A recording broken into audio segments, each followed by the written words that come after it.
A decisão para escolher a medicina, boa ideia. Na verdade, não foi uma decisão, né? Eu sempre falei para todo mundo que eu não tinha ideia de querer fazer medicina porque para mim era muito longe.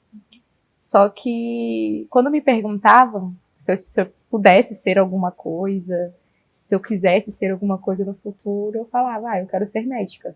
Só que, tipo, era algo trivial, né? Era, quero ser médica, como a criança que fala que quer ser policial e tudo mais. Mas eu nunca tinha essa decisão tomada na cabeça, falar, não, eu vou fazer isso. O que me fez mudar mesmo, assim, a decisão foi quando a minha mãe perdeu o emprego. Ela ficou uns anos desempregada e eu tava, dependendo do meu ex na época. E eu precisava trabalhar. E aí, nesse período, eu trabalhei de vendedora de roupa, trabalhei como sacoleira mesmo, né? Vendia roupas, cheguei a vender cosméticos. E em Brasília a gente sabe que, tipo, tudo é concurso, né? A pessoa, vai estudar para concurso e tal. E aí essa minha tentativa de estudar para concurso não deu muito certo, porque eu não gostava de estudar para concurso. Eu achava muito maçante, eu achava uma coisa que não combinava comigo.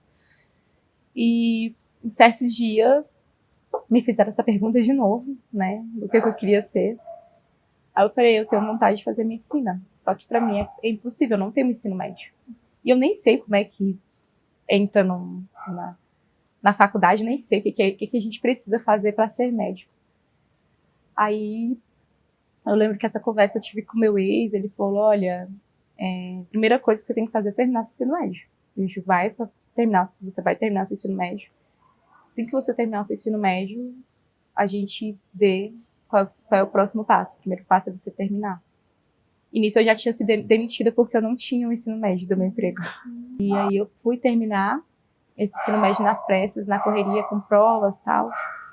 E nesse meio do caminho eu terminei, cheguei até a reprovar fazendo prova.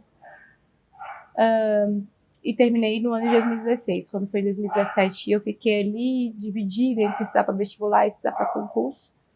Mas eu desisti do concurso mesmo, só fiquei estudando para o vestibular mesmo. Mas eu não sabia como estudar. Eu só olhei assim e falei, gente, eu preciso fazer alguma coisa.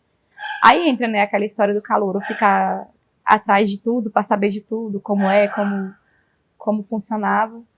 E aí foi aonde eu passei 3 meses só estudando o que era o vestibular, só estudando o que era o Enem, só estudando o que era passar em medicina. Eu passei 3 meses, assim.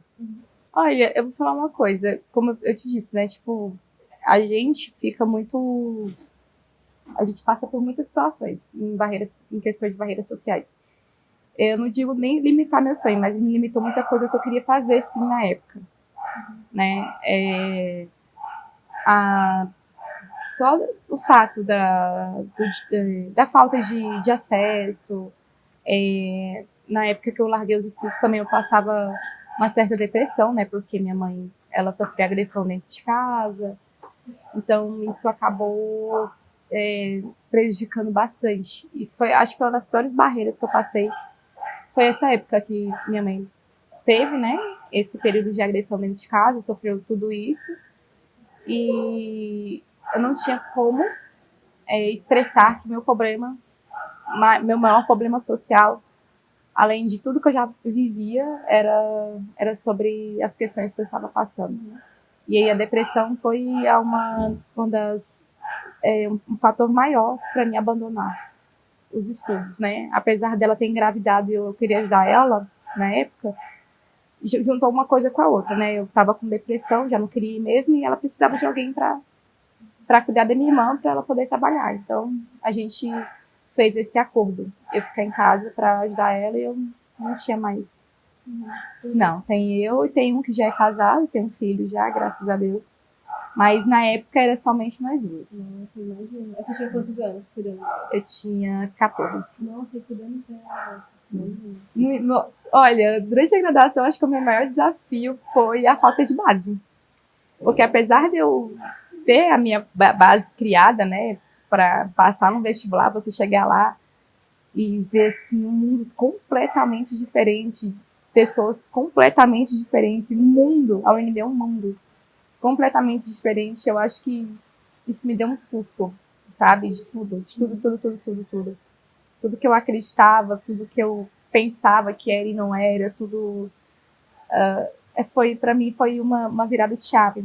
Mas eu acho que a minha maior barreira foi, sim, as questões com as matérias, com a adaptação. Tanto que as minhas reprovações de primeiro semestre foram as únicas, foram de matérias de ensino médio, que precisava ter um bom ensino médio, que era genética e bioquímica. Então, eu nunca tinha visto isso na minha vida, né? Então, foi as reprovações que eu tive, a maior dificuldade. O resto, eu passei muito tranquila em relação às outras pessoas. E, ao mesmo tempo, eu enfrentei meu divórcio também, né? Porque eu me divorciei assim que eu entrei na faculdade. Então, a minha vida foi uma loucura. Nossa Senhora! Eu fiquei muito... Foi um ano, assim, pra me adaptar com tudo. Aí eu perdi um semestre, era pra me estar formando agora em fevereiro. Mas eu vivi, assim, um caos de adaptação, tanto dentro da UNB, como de amizades, como de nova vida, de tudo. Foi basicamente isso. Acessibilidade. Olha, eu acho que acessibilidade não, mas inclusão talvez sim. A gente sabe que hoje as cotas para deficiente, né, foram implantadas, acho que, se eu não me engano, no ano de 2017. E agora que, né, está sendo mais robusto essas questões, mas, assim, digamos assim, antigamente, entre aspas, uns 3 anos, 4, 5 anos atrás, ainda tinha muito questionamento como é que ia ser. Né? Precisa disso, não precisa. Tem muitos professores que não eram adaptados. Eu já sofri uma situação com um certo professor meu que dizia que não poderia me dar certo auxílio porque ele não era preparado para isso. Se eu quisesse, eu poderia ver no YouTube. Entendeu? Então, assim, ainda assim, falta para alguns profissionais, sim, um pouco de preparação. Não estou falando de todos, mas para alguns profissionais, sim. Principalmente até no próprio ambiente acadêmico no geral, né? Porque tem muitas coisas que acontecem que a pessoa com deficiência não vai poder fazer. E essa adaptação ela tem que acontecer. E não é só eu. Agora eu estou praticamente saindo. Mas estão vindo. Estão vindo mais pessoas e mais pessoas.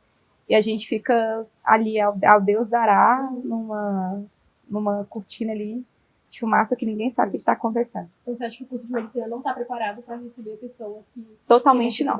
Totalmente não. Olha, futuramente, no mercado de trabalho, eu tenho um pouco de receio. Eu estou um pouco receosa, como é que vai ser o mercado de trabalho.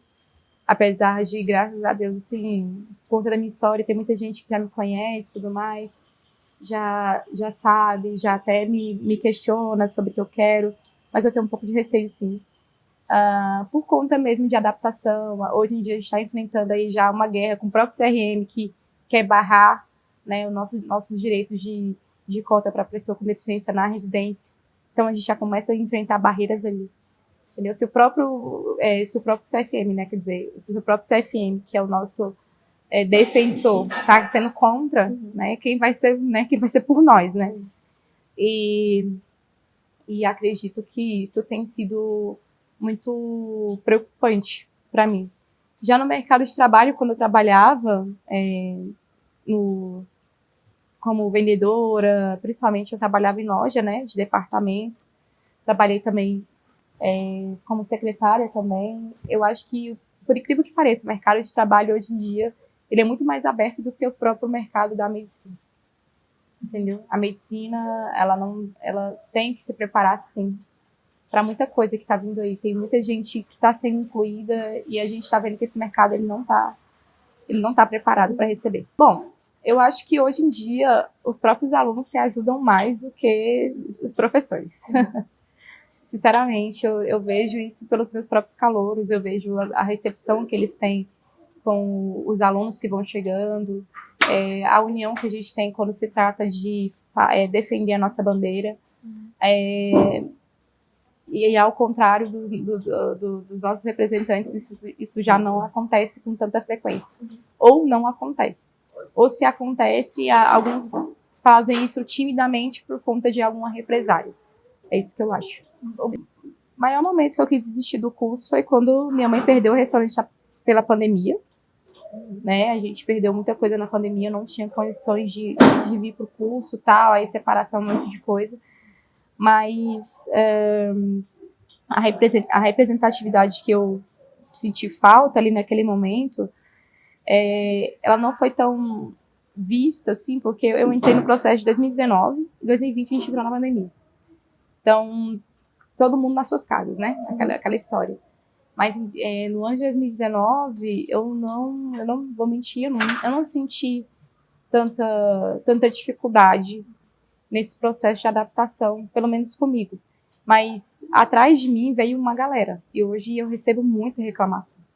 Muita, muita mesmo. Porque é como se eu fosse pioneira, né? Eu entrei ali nas primeiras cotas de pessoas com deficiência. Então a galera vem me dizer, o professor que não quis dar o slide porque eu tenho uma visão assim. O professor que não quis fazer isso porque eu tenho essa tal dificuldade. Então a gente recebe muita, muita demanda desse jeito. Entendeu? Você sente que a sua trajetória pode inspirar outras pessoas? Eu sinto. Você já vê isso? Alguém já mandou mensagem pra você? Muita gente! O que já aconteceu assim que mandaram pra você? O que anda acontecendo é as pessoas me abraçarem no meio da rua, né? Porque isso tá um pouco frequente. Antes não tava desse jeito, agora tá mais ou menos assim. As pessoas me abraçam na rua, já vi minha trajetória na televisão, já vi no TikTok, porque acho que se juntar tudo, acho que tem tudo, né, de rede social, essas coisas. Tá famosa. 50 milhões aí na conta de pessoas querendo dinheiro, né? Mas muita gente já me viu, muita gente já me conhece. Pessoas famosas também já vieram me cumprimentar. Assim, eu acho que isso se tornou maior do que eu pensava. E eu acredito que ainda vai se tornar maior, né? Depois que eu me formar ali em meados de junho, agosto. Eu vou dizer pra você, ultimamente eu não tô pensando em muita coisa. Tô querendo me formar, essa é a grande expectativa. Mas eu tava pensando em fazer neuropediatria. Eu já tava pensando em fazer isso em 2019, quando eu entrei, eu queria ser neuropediatra. Hoje, isso voltou dentro de mim. Eu tinha morrido, né, dentro de mim. Falei, não quero mexer com isso. Mas agora eu tô mais assimilada com a ideia, mas eu ainda não decidi. Eu acho que, por enquanto, eu quero trabalhar, quero ajudar meus pais, tenho muita coisa para resolver na vida ainda. Eu acho que se eu mexer com residência agora, talvez isso vai me prejudicar um pouco nas expectativas e sonhos que eu tenho. Mas eu quero fazer, sim, residência. A gente precisa fazer residência, né? Até pelo mercado de trabalho, a gente precisa de uma especialização. Não que a gente seja obrigado, mas isso destaca a gente no meio do mercado de trabalho. Nunca, eu acho que falar da Richelle pequena dá até um negócio. Não, ela nunca pensou. Ela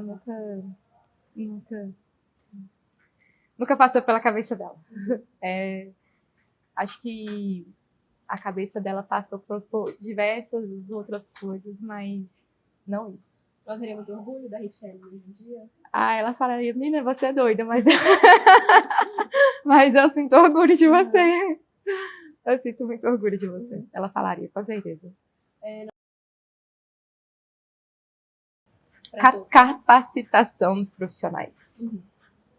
A gente fala de capacitação de prédio, de não sei o quê, mas não adianta nada você ter um prédio do tamanho do mundo, sendo que dentro dele não tem um profissional que saiba definir a prioridade de cada um dentro de uma instituição. Eu acredito que o radicalismo do preconceito nunca vai existir, né? Sempre vai ter alguém meio esquisito para trazer isso à tona, mas eu acredito que a partir do momento que você capacita os profissionais para saber o que cada um necessita, o que pode ou não pode, o que deve ou não deve ser feito, o que deve ou ser respeitado, isso já diminui muita coisa, isso já facilita a vida, principalmente dessas pessoas, né, que precisam da inclusão. Sair. A Richelle gosta de sair, gosta de beber uma cervejinha, Gosta de estar com os amigos dela, com os amigos dela, com a família dela. Ia pra muita HH? Hã? Entendo. Muito HH. Muita Nossa HH. senhora, muita internet. Meu Deus, estou aposentada já, graças a Deus. Mas tem uma coisa que eu gosto muito de fazer, porque assim, hoje em dia, eu não sou só. Eu trabalho, né? Eu sou taróloga. Então, eu gosto de estar ali sempre ligada com a minha espiritualidade, gosto de estar com os meus amigos, gosto da minha família, gosto de festa. Gente, eu sou muito festeira, não paro em casa. Mas eu sinto que essa Richelle, cada dia mais, ela tá se despedindo, né? Porque vai ter uma hora que não vou ter tempo. Então, eu tô aproveitando cada minuto, assim, desse fim de trajetória ali na faculdade, aproveitando mesmo, basicamente.